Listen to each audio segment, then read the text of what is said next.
Muito se tem falado de reparação nos últimos dias. Vale a pena, por isso, analisar se estamos perante uma crise ou uma oportunidade para a lusofonia e também se o turismo poderá aqui ter algum papel de relevo. É este o tema do episódio de hoje do Turismo em Destaque, que começa agora. Mas antes, lembro que pode e deve participar na elaboração do Turismo em Destaque, colocando as suas perguntas ou sugerindo os temas a abordar através do endereço programaturismoemdestaque@gmail.com. Vá lá, não se acanhe, venha daí comigo falar de turismo.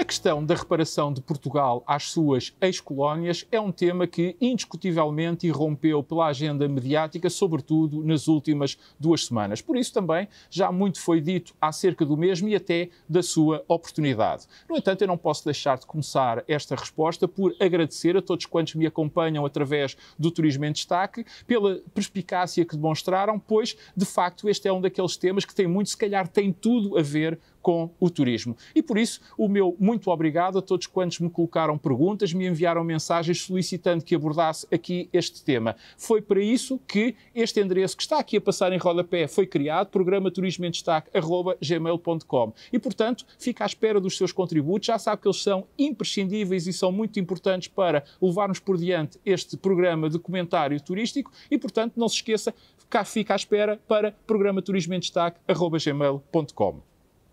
Antes de analisar se esta pode ser ou não, como agora se costuma dizer, uma questão fraturante no seio da lusofonia, vale a pena começarmos também por dar aqui 2 notas muito rápidas. A primeira, para recordar que este é um tema que não respeita apenas a Portugal e aos países irmãos onde marcámos presença ao longo da nossa história, é muito, mas mesmo muito mais vasto do que isso e, para falarmos apenas na Europa, veja-se o conjunto enorme de países que possuiu e governou territórios além fronteiras em determinado momento histórico. E todos eles, europeus e não europeus, estão neste momento a debruçar-se sobre o assunto. A segunda nota para sublinhar que qualquer que seja o ponto de vista, esta é uma discussão que só pode ser tida, se a queremos que ela seja franca e aberta, se os que nela participarem estiverem, em primeiro lugar, de bem consigo mesmos, isto é, já tenham levado a cabo a sua catarse e por isso sejam capazes de fazer uma avaliação serena e desprovida de animosidade ou ressentimento do sucedido. Feita esta breve introdução, eu tenho para mim que só podemos olhar para esta reparação por um de 2 prismas possíveis, o do passado ou o do futuro, ou então, como diz a pergunta, o da crise ou da oportunidade. Uma coisa é certa, a história não pode ser refeita, mas podemos e devemos aprender com ela. Isto quer dizer que se optarmos uns e outros colonizados e colonizadores por julgamentos mútuos à luz daquilo que hoje consideramos certo ou errado, inevitavelmente entraremos num processo de autoflagelação e de crescendo de animosidade de que só resultarão motivos para mais divergências e acusações do qual não sairão vencedores, mas apenas vencidos. Mas, se pelo contrário, encararmos este assunto de frente, com a coragem de assumir que houve de parte a parte, mesmo de uns mais do que de outros, erros, ações e posições de difícil compreensão para o mundo atual, e estivermos imbuídos do espírito que aquilo que nos une é mais, mas mesmo muito mais importante do que aquilo que nos divide, então aí sim poderemos transformar o mal em bom, a dor em felicidade, a decadência em prosperidade. Como fazê-lo? Como transformar então esta reparação em oportunidade é, pois, a questão que nos devemos colocar enquanto comunidade lusófona. E para isso temos, na minha opinião, a obrigação de darmos bom uso àquilo que já temos. E refiro-me em concreto à CPLP, à Comunidade de Países de Língua Portuguesa, instituição importantíssima, mas infelizmente com um âmbito muito mais restrito daquele que seria desejável. E não me refiro apenas ao facto de quase exclusivamente se debruçar sobre a língua ou sobre a cultura, portanto raramente pondo um pé fora deste âmbito. Nem sequer às tensões intestinas que nela se encerram, as lutas por poder, nomeadamente por parte de Portugal, do Brasil e até mesmo dos países africanos. Persistir nisso é persistir no passado. Assim sendo, o mundo lusófono tem que dar um novo rumo à CPLP, refundá-la se necessário for. Para quê? Para lhe dar um propósito mais palpável, mais tangível, que as pessoas possam sentir, valorizar e até mesmo apreciar.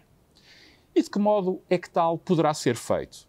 Quanto a mim, pondo em prática 4 pontos que considero fundamentais. O primeiro deles é incutir-lhe um pendor mais económico, estimulando a cooperação, o intercâmbio de experiências, de ideias, o acesso facilitado ao mercado por parte das empresas.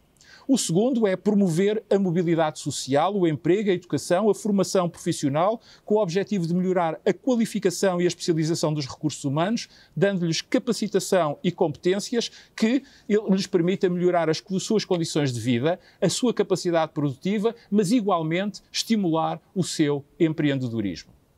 O terceiro ponto tem a ver com valorizar, recuperar, qualificar e até divulgar os recursos materiais ou imateriais, incentivando a sua difusão numa lógica de criação de riqueza, mas igualmente de expansão identitária e cultural.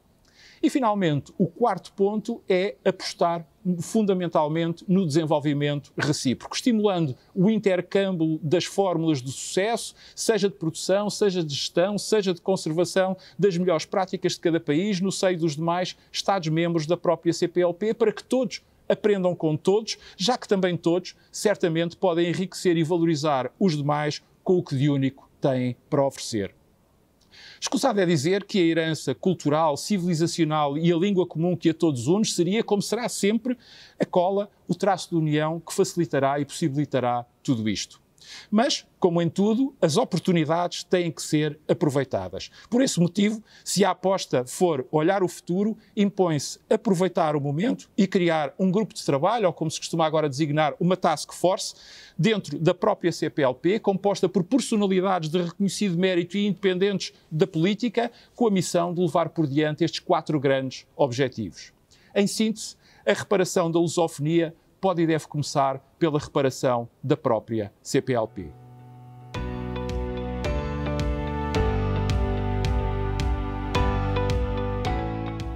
Saber se o turismo poderá ou não ter algum papel nos mercados lusófonos é uma pergunta que vem, na minha opinião, complementar na perfeição a resposta que dei anteriormente. É que se de facto queremos construir, se queremos olhar para o futuro, não devemos ficar à espera do peixe, mas antes aprender a pescar. E claro está, se juntarmos os conhecimentos, o saber e a técnica de cada um, seguramente tornar-nos todos melhores pescadores.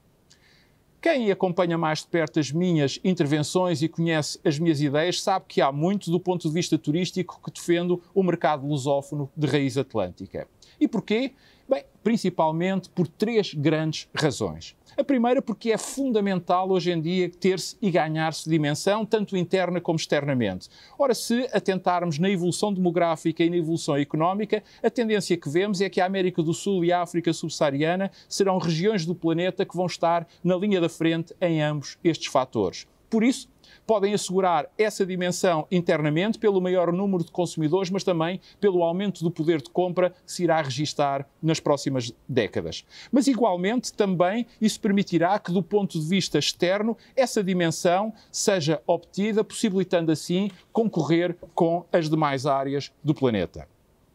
A segunda grande razão tem a ver com a existência de uma matriz cultural idêntica, e não falo só da língua, falo de toda a cultura nas suas diversas formas, uma vez que ela está mesclada de traços e de influências comuns, de contaminação no sentido positivo do termo, e isso é visível em aspectos que vão desde a gastronomia à relação com o mar. Ora, isso facilita, claro está, a formulação de propostas de valor com um traço e uma identidade comuns.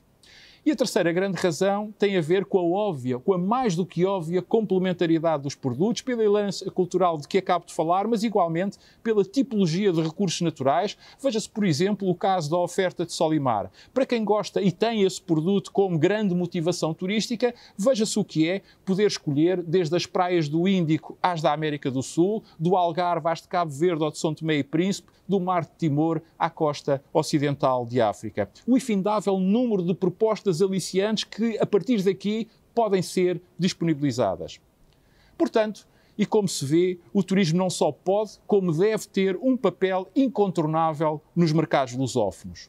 Contudo, para que esse papel seja efetivo, quanto a mim, é crítico que não se criem obstáculos ao desenvolvimento do turismo. Por definição, a atividade turística junta povos, derruba fronteiras, promove a paz, a compreensão e a harmonia, independentemente das ideologias e das crenças de cada um. Defende a valorização do ser humano e a sustentabilidade ambiental e territorial e ainda consegue educar, animar e entreter. E faz tudo isto todos os dias. Importa também que se defina uma estratégia comum para a aviação. Tantas e tantas vezes eu tenho aqui falado relativamente a Portugal deste aspecto e da falta e da ausência de uma estratégia e de uma política para a aviação, nomeadamente criando plataformas de transporte aéreo regionais na Europa, na América do Sul e em África, bem como infraestruturas aeroportuárias que, em conjunto, permitam e facilitem a deslocação dentro e para o mercado lusófono. É que sem deslocação, ou pelo menos sem existir essa possibilidade, não há turismo. Mas também, igualmente, incentivar o intercâmbio de conhecimento ao nível dos mercados, dos consumidores, dos produtos, mas também das empresas e dos profissionais. E neste particular, Portugal, perdoem-me a expressão, tem a obrigação de se chegar à frente, de começar por aqui a reparação, pois sendo como é uma potência turística mundial, seria bom que partilhasse com os países irmãos da CPLP todo o seu saber e todo o seu conhecimento turístico, ajudando ao desenvolvimento da atividade económica do turismo em toda a lusofonia.